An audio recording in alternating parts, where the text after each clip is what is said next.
समझ आई है? इस वास्ते मैं ये इन बातों की वजाहत कर रहा हूं। अब आइए जरा अगली बात। महबूब करीम सल्लल्लाहु अलैहि वसल्लम आपकी अहले बैत की यह शान अक़दस है कि अल्लाह ने इनको सुथरा कर दिया है। क्या कर दिया है?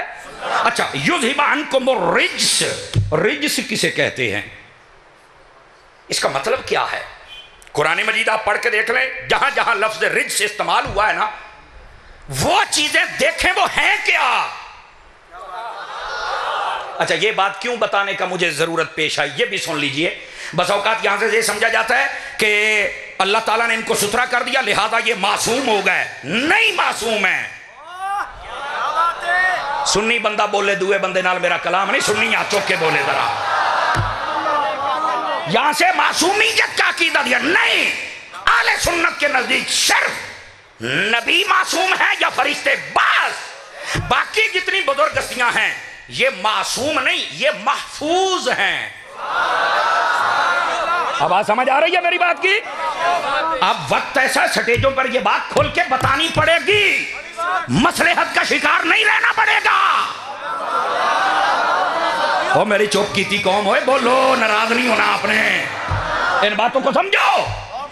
गिरामी कदर हज़रात, इनको सुथरा किया इसका मतलब ये नहीं है कि ये मासूम है। सुन लें तो फिर क्या मतलब है? रिज्स, रिज्स जो ये रिज्स कहते किसे?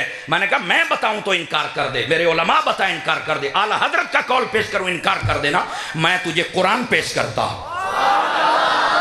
कुरान मजीद में जो रिज्स कहा गया है ना, बुतों की पूजा को रिज्स कहा गया है, तवज्जो नहीं फरमा रहे। जुए को रिज्स कहा गया है, शराब को रिज्स कहा गया है, मुर्दार को रिज्स कहा गया है, हराम को रिज्स कहा गया है, ये जितनी बद अखलाकियां होती हैं इन सबको रिज्स कहा गया है। ये कुरान है, कुरान। अल्हम्दुलिल्लाह फकीर 9 मकामात से रिज्स पढ़ सकता है, 9 से। उन 9 मकामात में ये चीजें हैं कि ये जो बुत परस्ती है, ये जो जुआ है, ये जो शराब है, ये जो मुर्दार है, ये जो खिंजीर है, ये खिंजीर को भी रिज्स में शुमार किया गया है। ये सारियां जो बदकारियां हैं ये रिज्स हैं। अल्लाह ने कुरान में इनको रिज्स कहा है। फरमाया जो चीजें रिज्स में आती हैं हबीब वो तेरी आल में नहीं आ सकती है, हमने दूर कर दिया। तवज्जो नहीं फरमाई आप हज़रात ने। फरमाया युज़हिबा अन्कुम रिज्स, क्या दूर कर दिया? फरमाया ना बुत परस्ती करेंगे, ना शराबी होंगे, ना जुआ खेलेंगे, ना मुर्दार खाएंगे, ना हराम की तरफ जाएंगे, ना ही इनके किरदार में कोई ऐसी बात होगी। इसका फिर मतलब क्या है? रिज्स को दूर किया, क्या मतलब? फरमाया रिज्स को दूर करके अल्लाह ने अहवाले शरीफा अता फरमाए हैं। ये सय्यदी आला हज़रत साहब रहमतुल्लाह अलैह ने भी यही जुमला लिखा है। क्या अता फरमाए? अहवाले शरीफा अता फरमाए हैं। क्या मतलब है इसका? फरमाया जितना हुस्न है वो हसन हुसैन के पास है। अखलाक का हो, अमल का हो, अकीदे का हो, मुआशरत का हो, सियासत का हो, जितना हुस्न है वो इनके पास है। आप तवज्जो नहीं फरमा रहे मेरी बात पर। अब ये माने का तयन इसलिए कर रहा हूं, बस औकात लोग मासूमियत का अकीदा देते नहीं, आले सुन्नत में तो इसका तसव्वुर ही नहीं ना।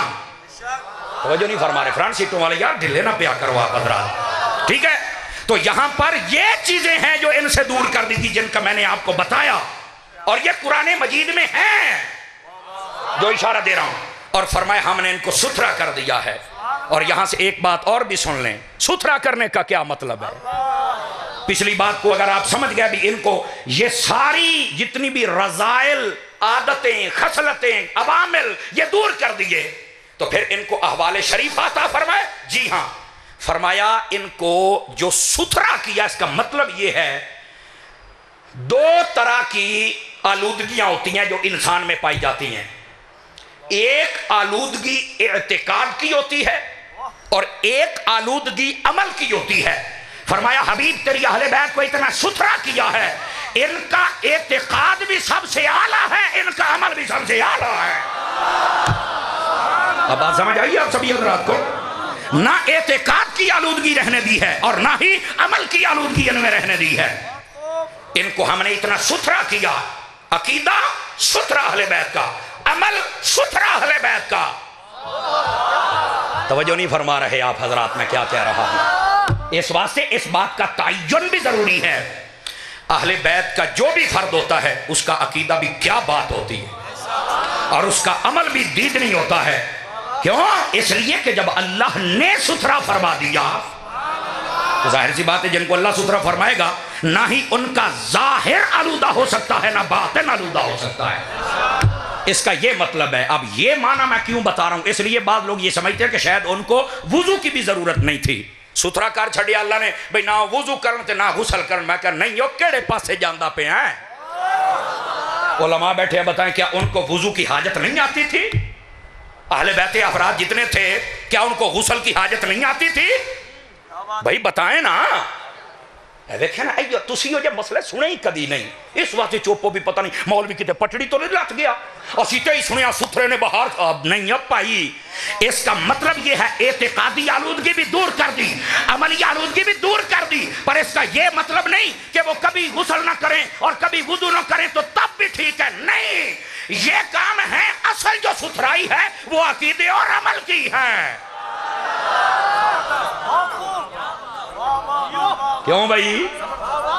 कई तो सिर हिलाउंदे पे ने तो कई सोची पै गए भी अच्छा आ मसला सी अजे तो सुनी कुछ और रखे है। मैं क्या कर सकता हूं? मैंने पहले बताया कि मैं हूं आला हजरत का गुलाम। जो इसका सही माना है मैं वो बता रहा हूं आपकी खिदमत और पूरी जिम्मेदारी से बता रहा हूं। और यहां पर ये मैं कह दूं, अगर मेरी बात में कोई तशरीह गलत हो, हजरात उलमा खड़े होकर मुझे समझा सकते हैं। बिल्कुल मैं आए बाएं शाएं नहीं करूंगा। जब मेरा मुर्शिद नहीं करता तो मैं क्यों करूं भाई?